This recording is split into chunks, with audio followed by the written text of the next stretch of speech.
Sir जैसे कि माना गया है कि अक्सर प्रेग्नेंट लेडी को डायबिटिक हो जाता है सर, शुगर हो जाता है, वो भी हाई लेवल पे।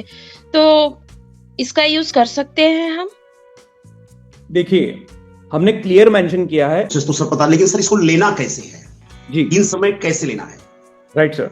सर ये डिपेंड करेगा कि किसका शुगर लेवल हाई है या अप है, उस पर भी डिपेंड करेगा, उसकी डोजेस पर कम ज्यादा होगा सर। सर जैसे इसमें हम लोग कुछ इसको लेते वक्त कुछ परहेज भी हम लोग रखेंगे कि इसके साथ ये नहीं लेना है। ये एक क्वेश्चन था सर, छोटा सा। बिल्कुल सर, ये छोटा नहीं सर, बहुत इंपॉर्टेंट क्वेश्चन है ये। सर ये कह रहे हैं कि गामा के जैसे में बताया गया है कि गामा के साथ हम इसको यूज कर सकते हैं, तो कितने समय के आगे पीछे का अंतराल रहेगा, एक साथ यूज कर सकते हैं सर इसमें? और ये शुगर को जड़ से खत्म किया जा सकता है क्या इस प्रोडक्ट से? सर बहुत अच्छा क्वेश्चन पूछा है आपने सर। हम लोग बात कर रहे हैं डायबिटीज एंड मधु संयम रस के बारे में। तो मधु संयम रस के मोड ऑफ एक्शन को समझने से पहले हमें इसके रूट कोज को समझना चाहिए कि इसका रूट कोज क्या है, कि हमने क्या डिजीज को ध्यान में रखते हुए या क्या प्रॉब्लम को ध्यान में रखते हुए मधु संयम रस का निर्माण किया है। Basic problem is that diabetes. Generally आज की इंफॉर्मेशन हो सकता है थोड़ी सी टेक्निकल हो, बट मधु संयम रस को समझने के लिए ये सारी इंफॉर्मेशन हमें ध्यान होना बहुत ज्यादा जरूरी है। इंसुलिन ही ग्लूकोज को पिक करके ब्लड से उठा करके सेल्स तक पहुंचाता है। इस इंसुलिन का निर्माण कहां होता है? इंसुलिन का निर्माण हमारे पैनक्रियाज, जो कि एक वाइटल ऑर्गन है शरीर का, पैनक्रियाज की पैनक्रियाटिक ग्लैंड में जो बीटा सेल्स अवेलेबल होती है, वहीं इंसुलिन का निर्माण होता है। अब डायबिटीज की दो कंडीशंस होती है, एक हाइपोग्लाइसेमिया और एक हाइपरग्लाइसेमिया। ये वर्ड्स हमें याद होना जरूरी है, हाइपो एंड हाइपर। उससे आप डिफरेंशिएट कर पाएंगे कि बेसिकली किसी भी पेशेंट में प्रॉब्लम क्या है। हाइपोग्लाइसेमिया वह चीज होती है जहां ग्लूकोज लेवल ब्लड में काफी कम हो जाता है, उसे हम ग्लाइपोहाइसीमिया बोलते हैं। But diabetes is what? Diabetes को सीधे शब्दों में बोलेंगे हम लोग हाइपरग्लाइसीमिया, जहां ग्लूकोज की मात्रा ब्लड में बढ़ जाती है, इंक्रीज हो जाती है। ये बहुत सीधे शब्दों में और बहुत इजी शब्दों में हमें याद रखना है कि जहां ग्लूकोज की मात्रा हमारे ब्लड में बढ़ जाती है, उसे हम हाइपरग्लाइसीमिया या फिर डायबिटीज मेलिटस बोलते हैं। डायबिटीज मेलिटस दो टाइप की होती है, टाइप 1 एंड टाइप 2। टाइप 1 क्या होता है? जैसा कि सबको पता है कि टाइप 1 डायबिटीज में जो पैनक्रियाज में बीटा सेल्स अवेलेबल होती है, वो इंसुलिन का निर्माण करना बंद कर देती है। उस कंडीशन में क्या होता है कि जो पेशेंट्स होते हैं जो टाइप 1 डायबिटीज से पीड़ित हैं, उन्हें इंसुलिन के इंजेक्शन एक्सटर्नली लेने पड़ते हैं।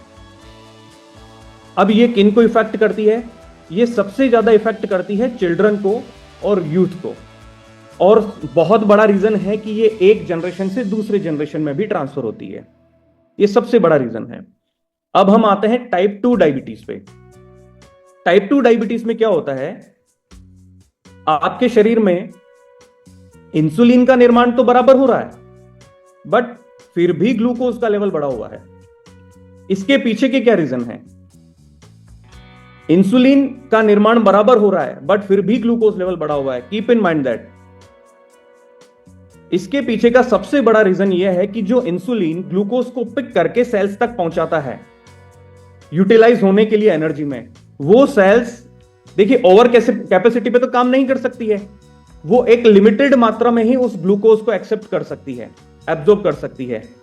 तो जब इंसुलिन का निर्माण बराबर हो रहा है, ग्लूकोज भी आ रहा है, तो इंसुलिन क्या करता है कि उस ग्लूकोज को उठाकर सेल्स की तरफ फेंकता है, ग्लूकोज को पिक किया सेल्स की तरफ ट्रांसफर करता है। तो उस कंडीशन में क्या होता है कि सेल्स ओवर द पीरियड, सालों बाद, एक रेजिस्टेंट बैरियर बना देती है इंसुलिन के अगेंस्ट में। क्यों? इंसुलिन अब चाहकर भी उस ग्लूकोज को जो हमारे ब्लड शुगर में आया है, ब्लड में आया है, उस ग्लूकोज को पिक करके सेल्स तक नहीं पहुंचा पा रही है। सेल्स ने उसके अगेंस्ट में एक वॉल खड़ी कर दी है। सीधे शब्दों में हम लोग ये समझे कि अभी हम लोग जहां बैठे हैं, आप उससे एक सेल समझ लीजिए, और आपने दरवाजा बंद किया है, और आपके दरवाजे के बाहर की सिचुएशन को आप ये समझ लीजिए कि वहां इंसुलिन फ्लो हो रहा है, वहां हीमोग्लोबिन फ्लो हो रहा है, वहां ब्लड फ्लो हो रहा है। अब आप जिस रूम में बैठे हैं, या एज ए सेल आप उस रूम को अगर कंसिडर करेंगे ना, तो उस रूम की साइज के अकॉर्डिंग बाहर से आपके रूम के अंदर कोई मटेरियल आया, आपने वहां स्टोर किया, कोई मटेरियल आया, आपने वहां स्टोर किया, बट एक सिचुएशन ऐसी आ जाएगी कि एक आपका रूम पूरा ऑक्यूपाइड हो जाएगा, अब आपके पास रखने के लिए जगह नहीं रहेगी वहां पे। जब रखने के लिए जगह नहीं है तो आप क्या करेंगे कि बाहर से जो चीजें आ रही है आप एक रेजिस्टेंट बैरियर बना देंगे, आप आपके दरवाजे को कस के बंद कर देंगे कि अब बाहर से कोई भी चीज मेरे रूम में नहीं आनी चाहिए, क्योंकि मेरे रूम में अब जगह नहीं है। तो बेसिकली वही सेल्स रेस्पॉन्ड करती है ओवर द पीरियड। ये इंसुलिन रेजिस्टेंट कोई ओवरनाइट नहीं होता है, इस प्रोसेस को होने में सालों लग जाते हैं। आज हमने ये इंसुलिन रेजिस्टेंट को अब तक थोड़ा सा समझा है। अब सबसे बेसिक पॉइंट जो हमारा है कि हमें अभी फूड को समझना है। ये सारी चीजों पे बात हम लोग इसलिए कर रहे हैं, इससे आप मधु संयम रस के मोड ऑफ एक्शन को समझ पाएंगे कि मधु संयम रस एक्चुअली काम कैसे करता है। हमारा फूड जो भी हम खाते हैं उसके दो बेसिक पार्ट होते हैं, माइक्रोन्यूट्रिएंट्स एंड मैक्रोन्यूट्रिएंट्स। माइक्रोन्यूट्रिएंट्स क्या होते हैं? माइक्रोन्यूट्रिएंट्स में सभी तरह के विटामिन एंड मिनरल्स होते हैं, एंड मैक्रोन्यूट्रिएंट्स में 3 कंपोनेंट होते हैं बेसिक। हम लोग कोई भी फूड खाते हैं उसके बेसिक 3 कंपोनेंट तो होंगे ही होंगे। आप कुछ भी खाएं, आप फ्रूट खाएं, आप चपाती खाएं, आप चावल खाएं, व्हाटएवर कुछ भी खाएं, उसके 3 बेसिक कंपोनेंट होंगे, फैट, प्रोटीन एंड कार्बोहाइड्रेट। 3 चीजें हमने खाई फूड के रूप में, तीनों चीजें हमारे शरीर के अंदर जाती है। अब ग्लूकोज जब हम लोग फूड इंटेक करते हैं तो तीनों चीजें गई, फैट, प्रोटीन, कार्बोहाइड्रेट। जब कार्बोहाइड्रेट हमारे शरीर के अंदर जाता है तो वो ग्लूकोज के रूप में ब्रेकडाउन होता है। मतलब कार्बोहाइड्रेट ही ग्लूकोज है, ग्लूकोज ही शुगर है, तीनों टर्म एक ही है। आप यही मान के चलें, कहीं पे भी कंफ्यूज नहीं होना है। कार्बोहाइड्रेट, ग्लूकोज एंड शुगर एक ही टर्म है। तो वो कार्बोहाइड्रेट ग्लूकोज के रूप में ब्रेकडाउन होता है, फैट जो होता है वो फैटी एसिड के रूप में ब्रेकडाउन होता है, और जो प्रोटीन होते हैं वो अमीनो एसिड्स के रूप में ब्रेकडाउन होते हैं। अब तीनों के ब्रेकडाउन में कैटलिस्ट काम करता है। ये थोड़ा सा टेक्निकल वर्ड है बट इसे समझना जरूरी है। वो डाइजेस्टिव एंजाइम्स होते हैं बेसिकली, और ये डाइजेस्टिव एंजाइम बनाता कौन है? ये डाइजेस्टिव एंजाइम हमारी पैनक्रियाज ही बनाती है। कार्बोहाइड्रेट को ग्लूकोज में ब्रेकडाउन करने के लिए जो रेस्पॉन्सिबल एंजाइम है, डाइजेस्टिव एंजाइम, उसे हम अमाइलेज बोलते हैं। फैट को डाइजेस्ट करने के लिए जो रेस्पॉन्सिबल एंजाइम है उसे हम लाइपेज बोलते हैं, और प्रोटीन को डाइजेस्ट करने के लिए जो रेस्पॉन्सिबल एंजाइम है हम उसे प्रोटीएज बोलते हैं। अब डायबिटीज में सबसे बड़ा रोल कार्बोहाइड्रेट का है, तो हम फैट और प्रोटीन पे आज बात नहीं करेंगे, हम आज बात करेंगे केवल कार्बोहाइड्रेट पे, क्योंकि मैंने आपको जैसे बताया कि कार्बोहाइड्रेट ही ग्लूकोज है और वही शुगर है। अब कार्बोहाइड्रेट का जो ब्रेकडाउन है वो हमारे मुंह से ही शुरू हो जाता है। आप समझिएगा, जैसे हमने फूड इंटेक किया उसके बाद में कार्बोहाइड्रेट का ब्रेकडाउन हमारे मुंह से ही स्टार्ट हो गया है। अब हमारे मुंह में सलाइवरी ग्लैंड होती है जो सलाइवा बनाती है, जो लार बनाती है। उसी लार में डाइजेस्टिव एंजाइम होता है लाइपेज, जो रेस्पॉन्सिबल होता है कार्बोहाइड्रेट को ब्रेकडाउन करने में। वो कार्बोहाइड्रेट ब्रेकडाउन होके ग्लूकोज के रूप में शरीर के अंदर पहुंचता है। बिल्कुल इसे ना एज ए पिक्चर दिमाग में बिठाइए तो मधु संयम रस को समझने में बड़ा इजी रहेगा। कार्बोहाइड्रेट टूट के ग्लूकोज के रूप में आपके ब्लड में पहुंचा है। अब इंसुलिन जो प्रोड्यूस कर रहा है पैनक्रियाज, वो इंसुलिन का काम है कि उस ग्लूकोज को उठा करके सेल्स तक पहुंचाना है। अब हम थोड़ा एक टर्म और रहेगी ग्लाइसेमिक लोड, उस पर थोड़ा बाद में आएंगे। सबसे पहले हम एक वाइटल ऑर्गन के बारे में और समझेंगे जो रेस्पॉन्सिबल है, एज वेल एज जैसे पैनक्रियाज है वैसे ही वो वाइटल ऑर्गन रेस्पॉन्सिबल है डायबिटीज में। वो वाइटल ऑर्गन कौन सा है? वो वाइटल ऑर्गन है लीवर। लीवर का स्वस्थ रहना भी बहुत ज्यादा जरूरी है, क्योंकि डायबिटीज की वजह से लीवर खराब हो सकता है या खराब लीवर की वजह से डायबिटीज हो सकती है, वाइस वर्सा है। तो हमारे लीवर का भी स्वस्थ रहना बहुत ज्यादा जरूरी है, क्योंकि लीवर हमारे शरीर की एक फैक्ट्री है जहां सारे मेटाबॉलिक फंक्शनिंग सारी लीवर में होती है। लीवर एक ऐसी जगह है जो हर माइक्रोन्यूट्रिएंट को स्टोर करती है और वो बॉडी में सप्लाई, जैसे बॉडी को नीड होती है वैसे सप्लाई देती है।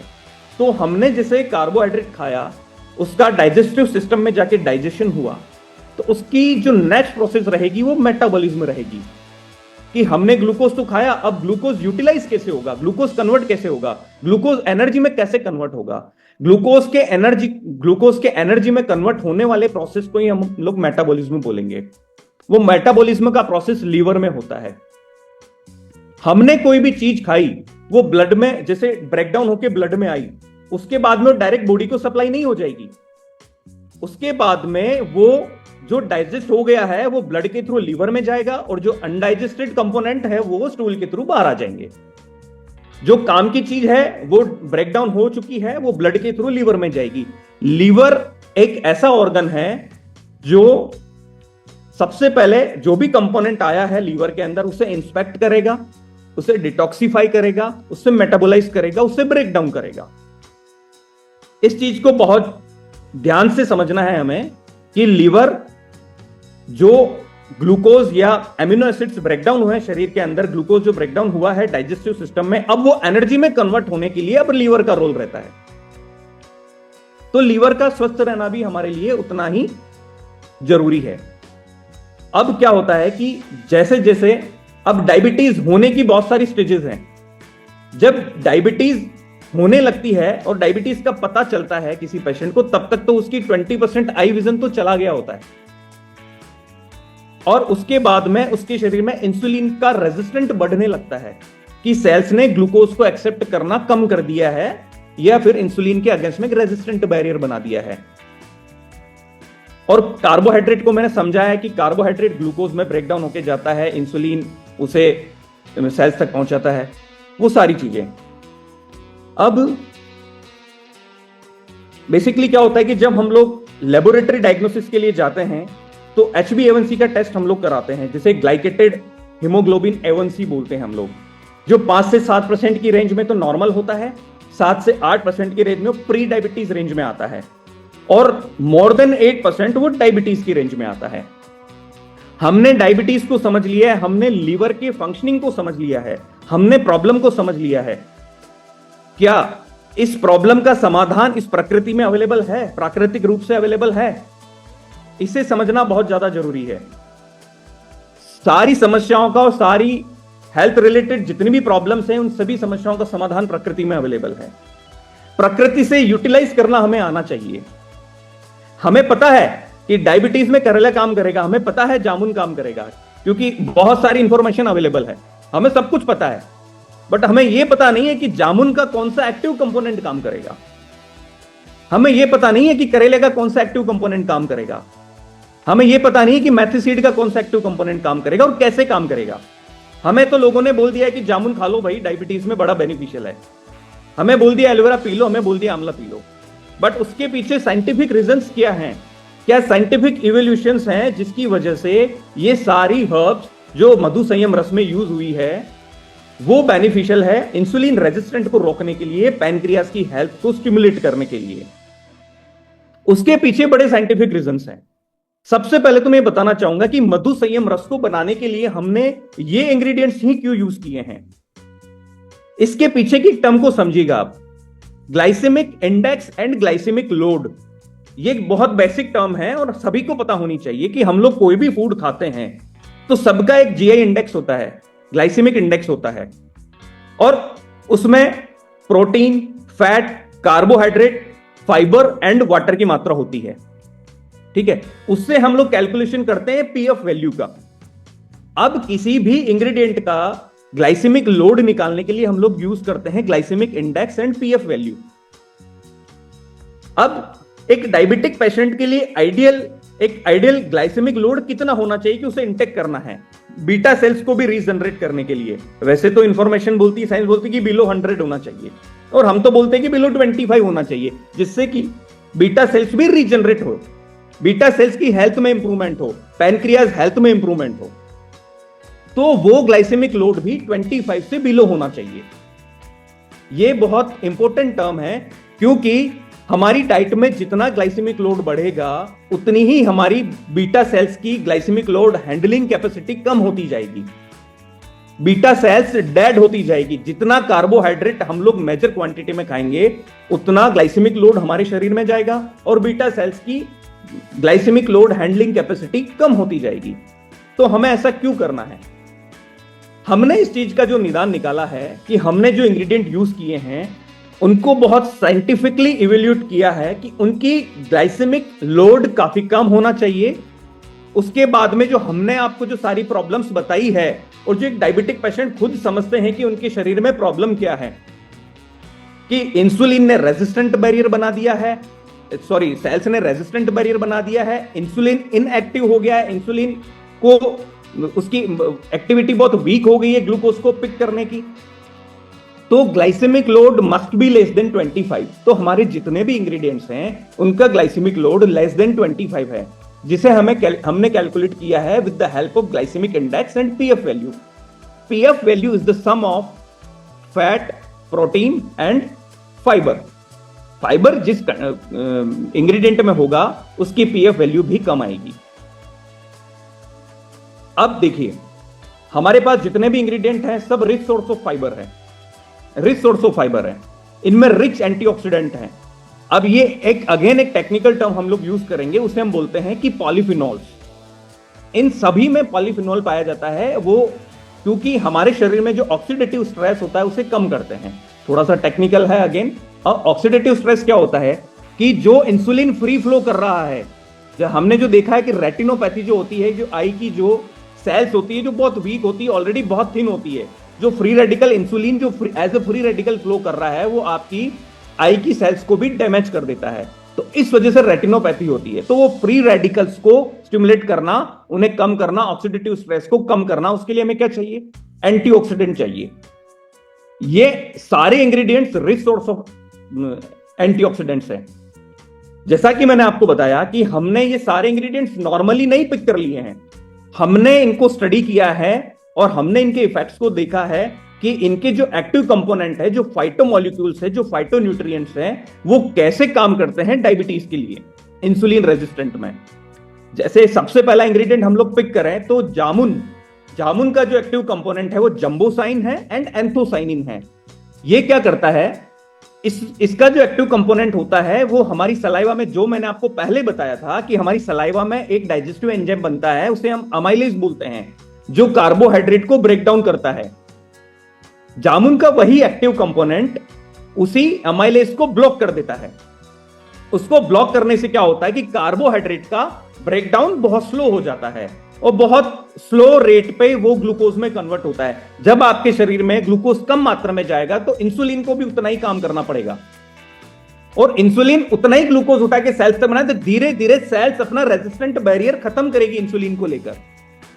कि सारा जो काम है कि हमें कार्बोहाइड्रेट के ब्रेकडाउन को स्लो डाउन करना है। ये एक साइंटिफिक इसके पीछे रिसर्च है कि जो हम लोग खा रहे हैं, जो हम लोग इंटेक कर रहे हैं, उस कार्बोहाइड्रेट के ब्रेकडाउन को बड़ा स्लो डाउन कर देना है। ग्लूकोज कम मात्रा में जाएगा, इंसुलिन उसे पिक करेगा और सेल्स तक पहुंचाएगा। सेल्स के पास भी उसकी कैपेसिटी के अकॉर्डिंग ही ग्लूकोज पहुंच रहा है, तो सेल्स अपना रेजिस्टेंट बैरियर धीरे धीरे धीरे धीरे कम करती जाएगी। तो आपके ब्लड में जो शुगर का लेवल आपको अभी दिख रहा है वो धीरे धीरे धीरे धीरे कम दिखेगा ओवर द पीरियड। हो सकता है 15 दिन में कम दिखे, हो सकता है 30 दिन में कम दिखे।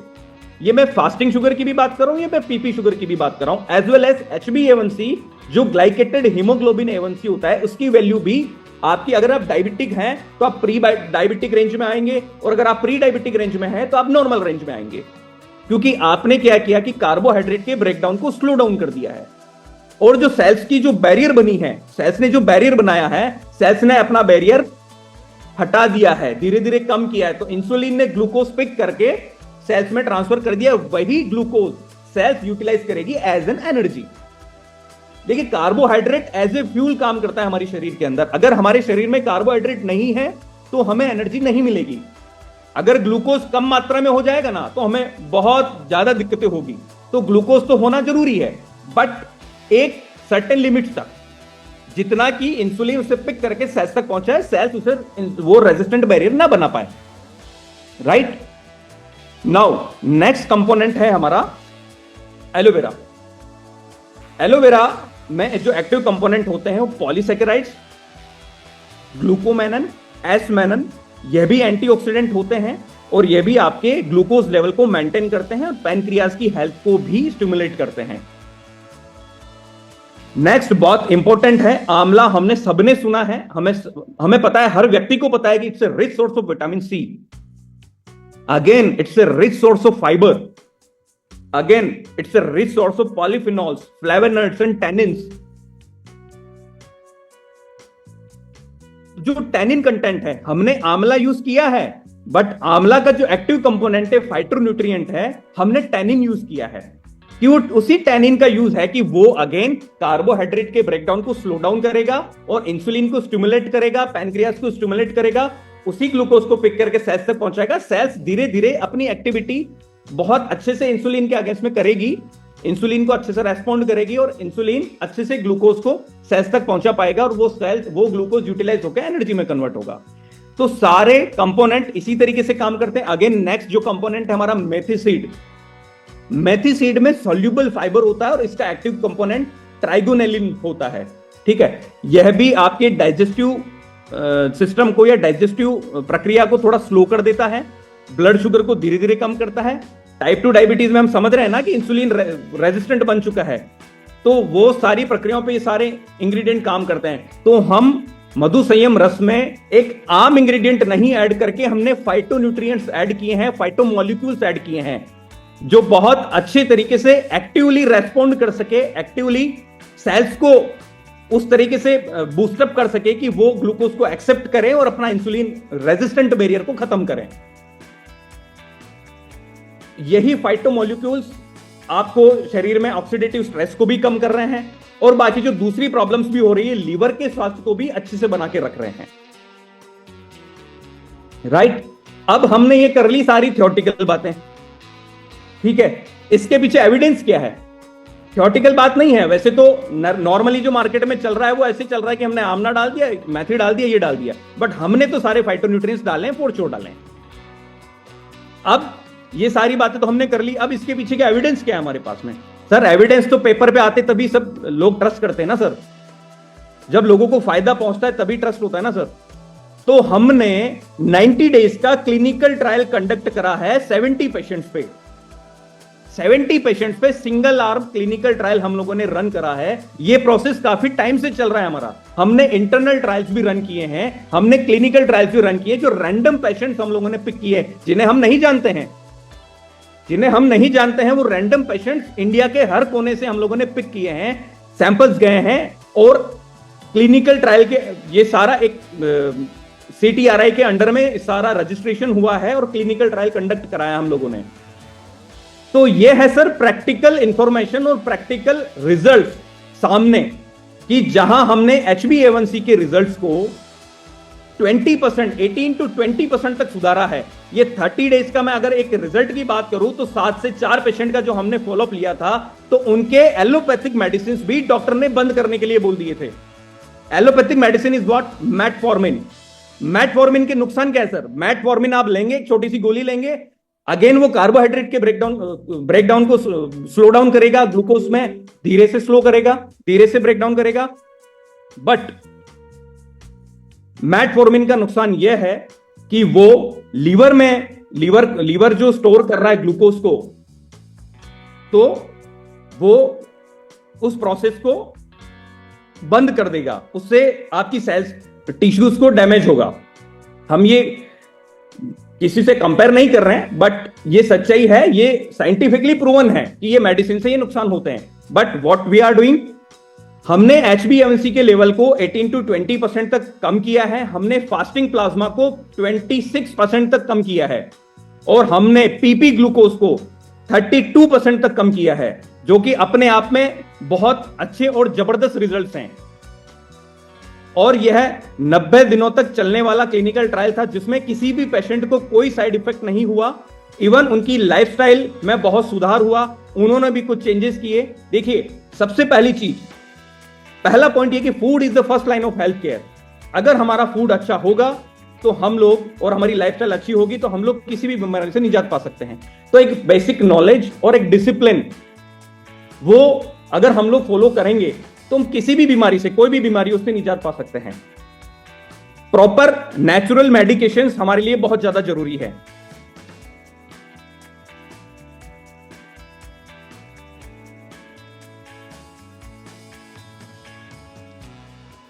राइट, तो वही सारी चीजें हैं कि क्लिनिकल ट्रायल ने दर्शाया है कि हमारे प्रोडक्ट ने बड़े जबरदस्त रिजल्ट्स दिए हैं। ये सारा हमने आपको बताया। अभी इसके बाद में कोई भी क्वेश्चन हो तो आप पूछ सकते हैं। हाँ, अनम्यूट करो। जी रविंद्र सर, धन्यवाद सर। प्रोसेस तो सर पता, लेकिन सर इसको लेना कैसे है, जी किन समय कैसे लेना है? Right sir. देखिए, ये एक मेडिकेशन आयुर्वेदिक है, ये एक तरीके से एक रस है, ये आपके वेलनेस का, आपका एक वेलनेस पार्टनर है, ठीक है। इसे यूज ऐसे करना है कि किसी भी आयुर्वेदिक मेडिसिन को हम जैसे यूज करते हैं किसी भी रस को, तो हमें एम्प्टी स्टोमक लेना है इसे, 30 ml morning and 30 ml evening with warm water. और कीप इन माइंड दैट कि आपको आधे घंटे का खाने पीने का गैप रखना है बीच में, जो कि आयुर्वेदिक पद्धति बोलती है कि आपको एटलीस्ट 30 मिनट्स तक कुछ भी खाना नहीं है। जी, ओके सर, धन्यवाद। बेसिक यूज है और इससे ज्यादा और कुछ नहीं है। 30 ml morning, 30 ml evening, but खाली पेट ही आपको इंटेक करना है। और सबसे पहली बात कि हमने इसमें इंग्रेडिएंट्स यूज किए हैं वो रिच सोर्स ऑफ फाइबर है, ठीक है। तो इसमें सेडिमेंटेशन होता है, बोतल के नीचे जाके सारा फाइबर जमा होता है, क्योंकि जैसा कि आपको पता है कि आंवला जूस आपने देखा होगा कि आंवला juice rich source of fibre है, मेथी रिच सोर्स ऑफ फाइबर है, तो इनका सारा फाइबर नीचे बॉटम में जाके सेडिमेंट होता है, नीचे जमा होता है। तो आपको यूज करने से पहले बोतल को एक बार शेक जरूर करना है, जब तक कि सारा मॉलिक्यूल और सारा उसमें एक्सट्रैक्ट पूरे यूनिफॉर्म तरीके से लिक्विड में कन्वर्ट ना हो जाए, उसके बाद ही आपको प्रोडक्ट को इंटेक करना है। अनूप जी, अनूप जी धन्यवाद सर। सर ये डिपेंड करेगा कि किसका शुगर लेवल हाई है या आप है, उस पर भी डिपेंड करेगा, उसकी डोजेस पर कम ज्यादा होगा सर? नहीं सर, डोजेस सेम रहेगी 30 ml। हो सकता है कि किसी का शुगर लेवल ज्यादा हो, तो हो सकता है कि उसे स्टिमुलेट करने में 5 से 7 दिन ज्यादा लगे। डोजेस में कोई वेरिएशन नहीं आएगा, ये बॉडी टू बॉडी वेरी करेगा। किसी का बॉडी मेडिसिन को जल्दी से एक्सेप्ट कर लेगा, किसी का बॉडी थोड़ा लेट करेगा, क्योंकि नेचुरल प्रोडक्ट है। देखो, इसमें किसी भी टाइप का कोई दूसरा इंग्रेडिएंट है ही नहीं, कोई दूसरा एडिटिव्स नहीं है कि हमने इसे गम फ्री रखा है। नहीं तो लोग क्या करते हैं, इसमें गम मिला देते हैं, तो उससे क्या होता है कि सारी चीजें वो उसमें यूनिफॉर्म तरीके से रहती है। हमने बिल्कुल नेचुरल रखा है, ताकि इसका जो भी नेचुरल फाइबर है वो सारा बॉटम में जाके इसीलिए जमा होता है। इसलिए आपको बोला है कि चेक वेल बिफोर यूज, जब भी यूज करें उससे पहले इसको अच्छे से चेक करें। और डोजेज में कोई चेंजेस नहीं करने हैं आपको। 30 ml मॉर्निंग, 30 ml इवनिंग, किसी भी ब्लड शुगर लेवल के लिए कुछ भी चेंजेस नहीं करना है। जी सर। बबीता मैम आइए। Babita ji, welcome. Thank you sir. Sir, जैसे कि माना गया है कि अक्सर प्रेग्नेंट लेडी को डायबिटिक हो जाता है सर, शुगर हो जाता है, वो भी हाई लेवल पे, तो इसका यूज कर सकते हैं हम? देखिए, हमने क्लियर मेंशन किया है अवॉइड ड्यूरिंग प्रेगनेंसी। सर, उसका रीजन ये है कि ड्यूरिंग प्रेगनेंसी एक महिला के शरीर में हार्मोनल चेंजेस आते हैं और वो एक जीव को और अपने साथ में लेके कैरी कर रही है। तो उस वक्त हार्मोनल जो चेंजेस होते हैं वहां हमें किसी भी टाइप का मेडिकेशन अवॉइड करना चाहिए। भले ही यह नेचुरल है, फिर भी हम बोलते हैं कि इसे अवॉइड करें, क्योंकि आयुर्वेद ऐसा बोलता है। जी सर। संतोष सर। संतोष जी सर, धन्यवाद सर, रिस्पेक्टेड सर को प्रणाम। और सर, जैसे इसमें हम लोग कुछ इसको लेते वक्त कुछ परहेज भी हम लोग रखेंगे कि इसके साथ ये नहीं लेना है। ये एक क्वेश्चन था सर, छोटा सा। बिल्कुल सर, ये छोटा नहीं सर, बहुत इंपॉर्टेंट क्वेश्चन है ये। जी, हम आपको परहेज का नहीं बोल रहे हैं, मैं केवल 2 टर्म बोलूंगा आपको, जानकारी और अनुशासन, नॉलेज एंड डिसिप्लिन।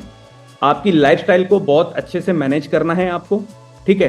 क्या होगा, फूड को मैनेज करना है, पहले फूड को समझना है। इसीलिए सर मैंने थोड़ा टेक्निकली आप लोगों को बताया था कि हम लोग जो फूड खाते हैं ना, उसी में सब कुछ होता है, ठीक है। फूड को मैनेज करना है, हमें नॉलेज होना चाहिए और आगे हमें सही नॉलेज को ही स्प्रेड करना चाहिए और सही नॉलेज को ही ग्रैप्स करना चाहिए।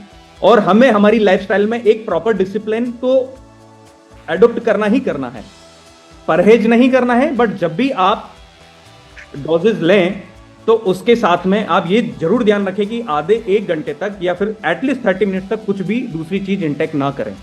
और देखिए, परहेज करेंगे कोई ऐसी चीज का जो बहुत ओवर कार्बोहाइड्रेट है, जो ऐसी चीज जो ऑलरेडी पॉइजन है, तो उन सब चीजों का तो परहेज आपको वैसे भी करना चाहिए। वो तो एक स्वस्थ व्यक्ति को भी नहीं खाना चाहिए। आरपी मीना जी। जी सर, धन्यवाद। सर, ये कह रहे कि गामा के जैसे में बताया गया है कि गामा के साथ हम इसको यूज कर सकते हैं, तो कितने समय के आगे पीछे का अंतराल रहेगा या एक साथ यूज कर सकते हैं सर इसमें? और ये शुगर को जड़ से खत्म किया जा सकता है क्या इस प्रोडक्ट से? सर बहुत अच्छा क्वेश्चन पूछा है आपने सर। शुगर को जड़ से खत्म किया जा सकता है क्या? तो पहली चीज तो यह है सर कि हम लोग जड़ से खत्म करने वाली बात नहीं करेंगे सर। हम लोग क्योर करने वाली बात भी नहीं करेंगे सर। हम लोग बात करेंगे डायबिटीज को रिवर्स करने की। अब आप उसे कुछ भी समझें, हमने डायबिटीज रिवर्स कर दी है सर। हम फिर आगे किसी भी टर्म में उसे अंडरस्टैंड करें, हमने डायबिटीज रिवर्स करनी है। अगर आप डायबिटिक है तो हमें आपको नॉर्मल रेंज में लाना है और सदा नॉर्मल रेंज में रहना है। तो हम लोग ये कर सकते हैं, गामा के साथ में आप 100% इसको ले सकते हैं और किसी भी 2 मेडिकेशन को लेने के लिए एटलीस्ट 15 मिनट का गैप होना चाहिए, साइंस बोलती है। जी सर, धन्यवाद। ईश्वर दयाल सर। सर ये जो है शुगर डायबिटीज की जो दवाई है, इसको कितने बार लेनी है, कैसे कैसे लेनी है? दिन में 2 बार, 1 बार कैसे लेनी है सर? और 400 शुगर है तो कितना टाइम लगेगा ठीक होने में सर? Right sir. देखिए सर, आपके शरीर के अंदर की संरचना, आप जिनको 400 की शुगर है उनको भी पता नहीं है कि उनको किस लेवल का रेजिस्टेंट बैरियर है सर। आप समझना बात को, ठीक है? उनको कितना समय लगेगा, ये सारे प्रिडिक्शंस हैं। हम लोग ये प्रिडिक्शंस में नहीं जाएंगे। हम ये करेंगे कि हम आफ्टर एवरी 15 डेज हम लोग हर 15 दिन में शुगर लेवल चेक करेंगे। सबसे पहली बात तो मधु संयम रस को जारी रखते हुए कि 30 ml एम्प्टी स्टोमक खाली पेट मॉर्निंग में लिया है, 30 ml हमने इवनिंग में लिया है, जो हमारे पास में इतने एविडेंस हैं ऑलरेडी क्लिनिकल ट्रायल्स के। तो आपके बॉडी स्ट्रक्चर का तो आपको भी पता नहीं है कि सर अंदर क्या प्रॉब्लम है, कितनी प्रॉब्लम है। इतना हम लोग उस चीज को अभी उसको उतना प्रिडिक्ट नहीं कर सकते हैं कि 400 की जो शुगर है वो आप फास्टिंग बोल रहे हैं सर, पीपी बोल रहे हैं? सबसे पहले ये बताएं, पीपी शुगर होगा आई थिंक। अनम्यूट कीजिए ईश्वर जी, अनम्यूट कीजिए सर। ईश्वर सर जी। जख्म भी ठीक नहीं हो रहा है सर, पैर में जख्म है 2। सर ये जख्म इसीलिए हैं कि जो ऑक्सीडेटिव स्ट्रेस है वो शरीर में ज्यादा हो चुका है, फ्री रेडिकल्स ज्यादा घूम रहे हैं शरीर के अंदर। तो ये जो इंग्रेडिएंट्स हैं रिच सॉर्ट्स ऑफ एंटीऑक्सीडेंट है सर। इनको लेने के बाद में जो जख्म और ये जो टिश्यूज आपके डैमेज हो चुके हैं, जो सेल्स डैमेज हो चुकी है, इनका रिपेयरिंग प्रोसेस चालू होगा सर। ये बिल्कुल रिपेयर हो सकते हैं क्योंकि आपको antioxidant quantity max to max. ठीक सर। वैसे गामा तो खा रहे थे वो, लेकिन गामा से जो जख्म ठीक नहीं हो रहे हैं सर। आप खाते रहें और ये एक प्रोसेस होता है कि हो सकता है कि किसी चीज में थोड़ा ज्यादा टाइम लगे, बट डेफिनेटली ये आपके टिश्यूज जो डैमेज हो चुके हैं, तो हमने सबसे पहले रूट कोज जो डायबिटीज है उस लेवल को समझना है। जख्म उसके साथ साथ ठीक होते रहेंगे क्योंकि आपके टिश्यूज डैमेज कर चुके हैं, जो फ्री रेडिकल्स आपके शरीर में फ्री फ्लो कर रहे हैं। उसी ऑक्सीडेटिव स्ट्रेस को कम करने के लिए ये सारे इंग्रेडिएंट्स का हम लोगों ने चयन किया है। जी सर। रेखा मैम आइए, वेलकम मैम। प्रणाम सर, गुरुदेव को प्रणाम। सर से मेरा ये सवाल था कि आप पैंक्रियाज के पेशेंट इसको ले सकते हैं? पैनक्रियाज के पेशेंट्स को थोड़ा सा आप मुझे समझाएं कि पैनक्रियाज के पेशेंट्स कैसे, मतलब आप टाइप 1 डायबिटीज की बात कर रहे हैं? सर 97 में पैंक्रियाज हो गया था, अभी उसका कोई वो नहीं है, तो फिर भी इसको ले सकते हैं? अभी तो पैंक्रियाज सही है सर। नहीं, पैनक्रियाज अग्नाशय को बोलते हैं हम लोग, ठीक है, जो शरीर में डाइजेस्टिव एंजाइम्स बनाते हैं, ठीक है, जो इंसुलिन जनरेशन में कारगर है। तो आप जो पूछना चाह रहे हैं कि पैनक्रियाज क्या हुआ था, मतलब पैनक्रियाज में क्या हुआ था? पैंक्रियाज सर उसकी वजह से पूरे बॉडी में पानी हो गया था और पूरी जो हम लोग भोजन करते थे या पानी पीते थे कुछ भी पच नहीं रहा था सर उस समय। वो तो प्रोसेस लीवर का है। जी जी सर। वो पैनक्रियाज का नहीं है, वो प्रॉब्लम लीवर की है क्योंकि लीवर की सेल्स, जो टिश्यूज या सेल्स डैमेज हो जाते हैं तो ये सारे प्रोसेस होते हैं। Yes sir. ये पार्ट अलग हो गया। वो डायबिटिक पेशेंट है क्या? नहीं सर, डायबिटीज नहीं है। डायबिटिक नहीं है ना, तो उनके लीवर डैमेज का कोई और कारण है। वो स्मोकिंग हो सकता है, अल्कोहल हो सकता है। नहीं सर, उस समय तो कोई ना अल्कोहल था ना वो स्मोकिंग था, कोई कुछ नहीं सर। उनको हेपेटाइटिस बी हो सकता है, अगर जहां तक मैं समझता हूं कि हेपेटाइटिस बी की वजह से भी लीवर डैमेज होता है, जिसे लीवर सिरोसिस भी बोलते हैं। तो एक कंडीशन ऐसी आती है कि लीवर फाइब्रोसिस से आगे जाके लीवर सिरोसिस हो जाता है और इसके लिए आप ज्यादा अच्छा रहेगा कि आपकी जो डायग्नोसिस रिपोर्ट्स हैं वो अपने लोकल डॉक्टर को दिखाएं, कि यहां बैठ के हम जस्टिफाई नहीं कर सकते उस चीज को। आशा सिंह सर आइए। Thank you very much sir, बहुत बहुत धन्यवाद सर। सर मेरा क्वेश्चन था, हमने ना परसों कैंप लगाया था और उस कैंप में 13-14 साल का बच्चा था जिसको मतलब हाई डायबिटीज रहती है, तो उस मतलब स्थिति में हम उस बच्चे को दे सकते हैं? सर देखिए, किसी भी बच्चे में अगर आप हाई ब्लड शुगर लेवल देख रहे हैं, आप ये कह रहे हैं ना हाई ब्लड शुगर लेवल था, यस सर। तो सर बच्चों में जो हाई ब्लड शुगर लेवल होता है वो होता है ड्यू टू उनमें टाइप 1 डायबिटीज है, ठीक है, जहां पैनक्रियाज ने इंसुलिन बनाना ही बंद कर दिया है और उनको जेनेटिकली ट्रांसफर हुई है वो चीज। Yes sir. तो फिर बाई है, ठीक है। तो ये इंग्रेडिएंट्स देखिए, हमारे पास जो एविडेंस है सारे टाइप 2 के एविडेंस हैं। अभी हम लोग कुछ भी नहीं बोलेंगे टाइप 1 के बारे में, बट इतना जरूर बोलेंगे ये जितने भी इंग्रेडिएंट्स हैं वो पैनक्रियाज की हेल्थ और बीटा सेल्स के रीजनरेशन में भी काम करते हैं, राइट। तो हो सकता है कि बीटा सेल्स रीजनरेट हो तो उसके बाद में इंसुलिन का प्रोडक्शन भी शुरू हो, ठीक है सर। काफी सारा एविडेंस है ऑलरेडी जहां बीटा सेल्स रीजनरेट हुई, क्योंकि बाई बर्थ ईश्वर ने हमें 20 लाख बीटा सेल्स दी है, ठीक है। फिर धीरे धीरे क्या होता है कि ओवर द पीरियड वो बीटा सेल्स का क्वांटिटी कम होता जाता है। उसका बहुत बड़ा इंपैक्ट जो होता है वो होता है ग्लाइसेमिक लोड का, जो हम लोग फूड इंटेक कर रहे हैं।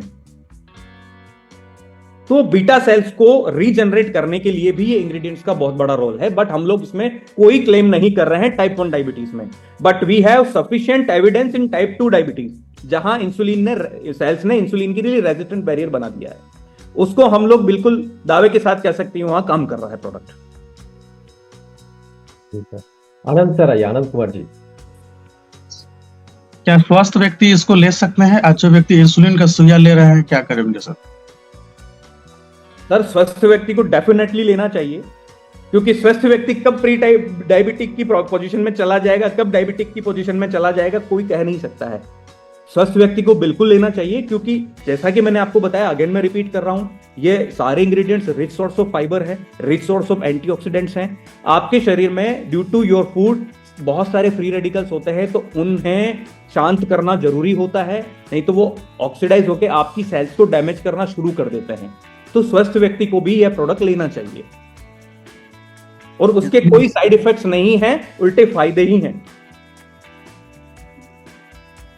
इंसुलिन जो सुइया ले रहे हैं, जो इंसुलिन ले रहे हैं वो भी ले सकते हैं। मैंने इससे पहले जो क्वेश्चन था उसका वही मैंने आंसर किया था।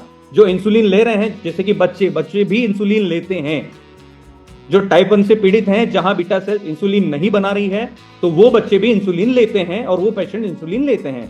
मैंने 3 लोग बताए थे आपको, चिल्ड्रन, यंग पीपल और ये 1 जनरेशन टू अनदर जनरेशन जो डायबिटिक ट्रांसफर होती है वो टाइप 1 होती है, जिन्हें इंसुलिन एक्सटर्नली लेना पड़ता है। तो उस कंडीशन में भी ये प्रोडक्ट लिया जा सकता है, क्योंकि ये बीटा सेल्स के रीजनरेशन में भी हेल्पफुल है। बट अगेन हम लोग क्लेम नहीं कर रहे हैं टाइप 1 डायबिटीज में। आरपी गुप्ता जी आइए, वेलकम। जी सर। सर इसमें कोई एज वेरियर है क्या? कौन सा एज से कौन सा एज तक लेना चाहिए?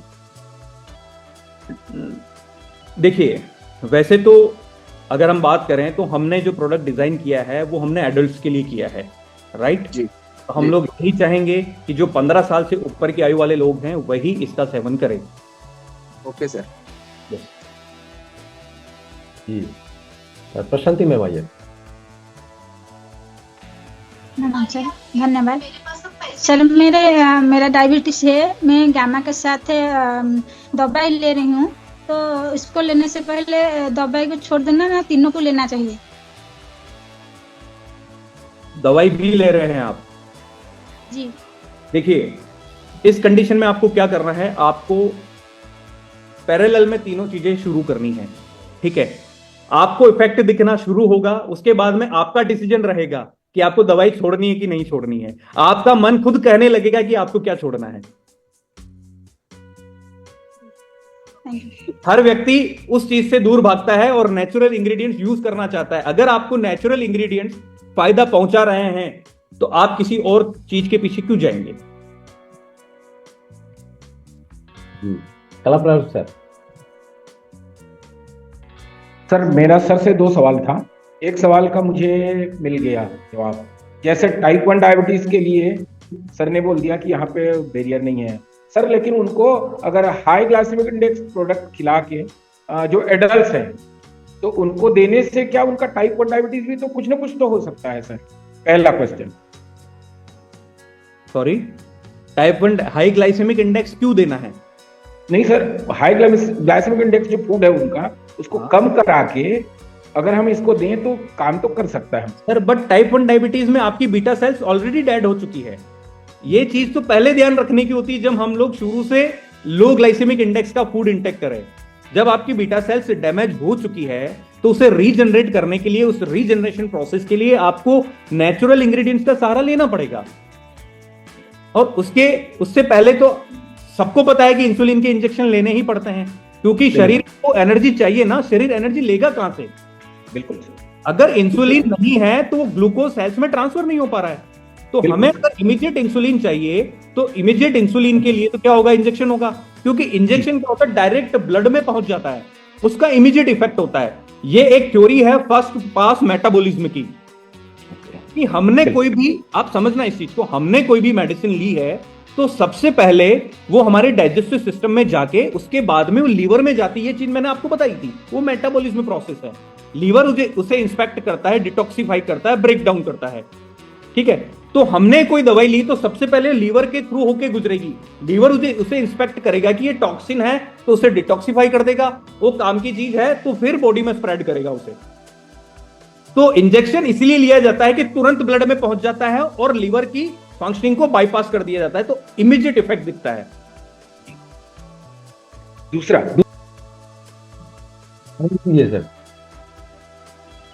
सर, यहाँ पे हाइपोग्लाइसीमिया वाले जो मरीज होते हैं क्या वो इस प्रोडक्ट को ले सकते हैं सर? नो, हाइपोग्लाइसीमिया के मरीज वैसे भी बहुत कम होते हैं जिनमें लो ब्लड शुगर होता है। लो ब्लड शुगर के पेशेंट्स को तो आपको ग्लूकोज की डोज देनी होती है, ग्लूकोज के शॉट्स देने होते हैं, उनको तो ग्लूकोज चाहिए ना। वहां पे भी ग्लूकोज का अल्टीमेटली कमी हो गया है और हाइपरग्लाइसीमिया में ग्लूकोज बढ़ा हुआ है। तो हाइपोग्लाइसीमिया जब ग्लूकोज है ही नहीं तो ग्लूकोज तो देना पड़ेगा ना। वहां कार्बोहाइड्रेट के ब्रेकडाउन में समस्या हो रही है,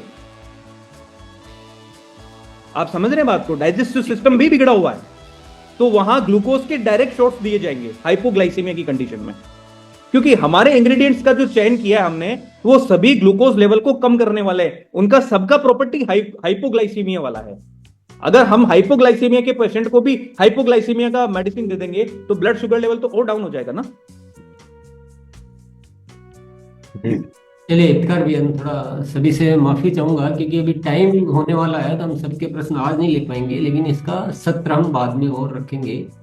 स्पेशली आज तो बहुत सारी वैज्ञानिक जानकारी हमें मिली, पर कुछ बातें मैं आज आपके साथ थोड़ा सा रिपीट करना चाहूँगा कि क्या आपको कभी कोई डॉक्टर या कोई फार्मा कंपनी आपको इतनी जानकारी बता सकती है कि आप जो बनाते हो उसके बारे में मैं जानकारी दो तो बताएगी क्या? कोई नहीं बताता है, क्योंकि बताए तो कोई दूसरे दिन से लेना ही बंद कर दे कि इसके कितने नुकसान हो सकते हैं, क्या हो सकता है। तो इतनी अभी आप थोड़ा सा ये जरूर तनाव हो रहा होगा कि इतना सारा कैसे हम याद रखेंगे, क्या करेंगे। तो आपको याद रखने की जरूरत नहीं है। आप ये वीडियो हम दिखा सकते हैं लोग को, और जरूर दिखाना चाहिए ताकि जो डायबिटीज़ के पेशेंट हैं उनको एक विश्वास अर्जित होगी, नहीं मेरी डायबिटीज़ रिवर्स हो सकती है। और ये जो प्रोडक्ट तैयार किया गया है ये ऐसे ही मजाक नहीं है कि कुछ भी 4 चीज़ें उठाई घोल के दे दिया, ऐसा नहीं है। काफ़ी सारा इसमें, और अगर ऐसे ही लाना होता तो शायद कभी का आ जाता है, इतना टाइम नहीं लगता। बाकायदा पूरी रिसर्च की गई है, क्लिनिकल ट्रायल किए गए हैं। एक तो ये तथ्य है। दूसरा, अभिषेक जी की आपने बात को या भावों को समझा होगा तो कभी भी कोई आपको ऐसे झूठे वादे या आपको ऐसा नहीं कह रहे हैं या कैसे भी चलो ले आप तो ले, ऐसा नहीं है। वो बाकायदा रियल बात कर रहे हैं। तो इतना ऑनेस्टी से बताने वाले आपको दुनिया में मेरे लगता नहीं कोई मिलेगा आपको। एक तथ्य तो मैं आपको बताता हूँ कि डायबिटीज़ का एक ऐसा हवा बना रखा है और डायबिटीज़ के पेशेंट को जीवन भर दवाई लेने का एक कल्चर सा डेवलप हो गया। न तो लेने वाला उसको जागरूक हो रहा है, न कोई दवा कंपनियां या जो भी है वो जागरूक हो रहे हैं, ना कोई विज्ञान या ना सरकार कोई उस दिशा में, लेकिन डायबिटीज की दवा लेते हैं और उसके दुष्प्रभाव ऐसे होते हैं जो मुझे बताने की जरूरत नहीं है, हम सब जानते हैं। उसके बाद एक से बढ़ दूसरी चीज, दूसरा ऑर्गन खराब होता है, फिर तीसरा खराब होता है, फिर चौथा खराब होता है, और फिर बहुत सारी समस्याएं होती है। बहुत बड़ा ये है, और एक जाल, एक भ्रम फैला रखा है कि डायबिटीज रिवर्स नहीं होती है। सालों सालों से हर कोई उस बात को इतना ज्यादा प्रमोट कर दिया गया है, पूरा एक बड़ा भ्रम फैला दिया गया है कि डायबिटीज रिवर्स नहीं हो सकती है। लेकिन मैं कहता हूँ कि डायबिटीज मतलब आपके सामने सत्य है कि डायबिटीज रिवर्स हो सकती है, बड़े आराम से हो सकती है, कोई तनाव की या कोई बात ही नहीं है। उसके पूरे समाधान है। उसके लिए गामा ओरिजिनल हम यूज कर ही रहे हैं, और ये जो रस बनाया गया है ना, ये बहुत ही ज़्यादा उसको बनाया गया है। आप और जिनको नहीं है भी, जो बॉर्डर पर है, वो भी लेना शुरू कर दें तो ये समस्या में हम जाएंगे ही नहीं, इसके कोई दुष्प्रभाव नहीं है। और डायबिटीज रिवर्स होती है, इस बात को फैलाना हमारा काम क्या है, इस बात को फैलाना कि डायबिटीज रिवर्स हो सकती है। और हमारे पास विज्ञान है, तो इस वीडियो को आप दिखा सकते हैं, क्योंकि हमको तो इतना सब कुछ याद रहेगा नहीं, और हमको तो बहुत सारी काम करने, तो इसको कितना याद कर पाएंगे। पर इसमें से बेसिक चीजें आपको समझ में आनी चाहिए, ये बहुत अच्छी रहती है, धीरे धीरे आएगी। तो एक ये तथ्य हो गया। दूसरा, आपको जीवन में अनुशासन तो लाना पड़ेगा। ऐसा नहीं कि हम तो ये बस मधुसेम रस ले रहे हैं गामा, तो बाकी तो कैसे भी जियो, वो तो शायद आप भी समझ सकते हैं। थोड़ा सा डिसिप्लिन होना चाहिए, थोड़ा सा एक्सरसाइज भी करनी है, योगा भी करना है, सोच भी अच्छी रखनी है, गुरुकुल में भी आना है, और खाना पीना में ज़्यादा आपको फ्रूट सब्जियां का मात्रा ज़्यादा होनी चाहिए, अनाज का कम। तो जो सामान्य नियम है ना, जो किसी को भी होना चाहिए, ऐसा नहीं डायबिटीज के लिए, किसी को भी। और डायबिटीज को थोड़ा विशेष ध्यान थोड़े दिन रखेंगे तो आराम से रिवर्स हो जाएगी। तो आप लोगों के जीवन को कैसा बना सकते हैं कि जो एक प्रताड़ित जीवन जो जीना पड़ रहा है, आपके पास एक ऐसा सोर्स है, ऐसा माध्यम है जिसके द्वारा उनके जीवन को आप खुशियों से भर सकते हैं। मुद्दा ये है। तो क्या हम सब संकल्प करने के लिए तैयार हैं कि हिंदुस्तान की जो डायबिटीज की कैपिटल घोषित कर दिया गया है, अब ये इसको दुनिया में सबसे कम डायबिटीज वाले रहने चाहिए हिंदुस्तान में। एक बहुत बड़ा मिशन हमें लेना है, और बहुत अच्छे से इसकी तैयारियां करेंगे, बाद में बात करेंगे किसी ने। आज तो समय हो गया है, लेकिन एक बहुत बड़ा मिशन चलाना चाहिए, इसका बहुत बड़ा मिशन। और हम अभिषेक जी से और गाइडलाइन लेंगे और अच्छे से इसको समझेंगे, पर हमको एक बहुत बड़ा संकल्प लेने की जरूरत है। यहीं पर अपन बात करेंगे। हाँ, दवाओं के बहुत सारे सवाल पूछे थे। दवाओं को आप मॉनिटर करते रहे, आप चेक करते रहे, और उसके अकॉर्डिंग आप डोजेज कम करते रहे। ये तो एक सामान्य सी बात है। बहुत सारे सवाल जो नहीं पूछने चाहिए वो भी हम पूछते रहते हैं, जिसको जरूरत नहीं है हम रोज ही उस बात को शेयर करते हैं, हर कहीं लिखा हुआ रहता है। तो ये सब बातें हैं, और आप जो किन तरीकों से हम कैसे काम करेंगे वो सब हम बाद में करेंगे। लेकिन जिनको भी दे, आप थोड़ा सा अपना डेटा शीट जरूर तैयार करें कि वर्तमान में क्या आपका वो शुगर लेवल्स है, और हर 15 दिन में उनकी जांच करते रहे। आपके पास रिकॉर्ड होना चाहिए, ऐसा नहीं देख के भूल गए वो क्या कर रहे हैं, कोई पता नहीं। ये थोड़ा सा हम सब साथ ही तैयार करेंगे, और डिटेल में बाद में चर्चा करेंगे। आज का समय हो गया है। सभी को बहुत बहुत धन्यवाद।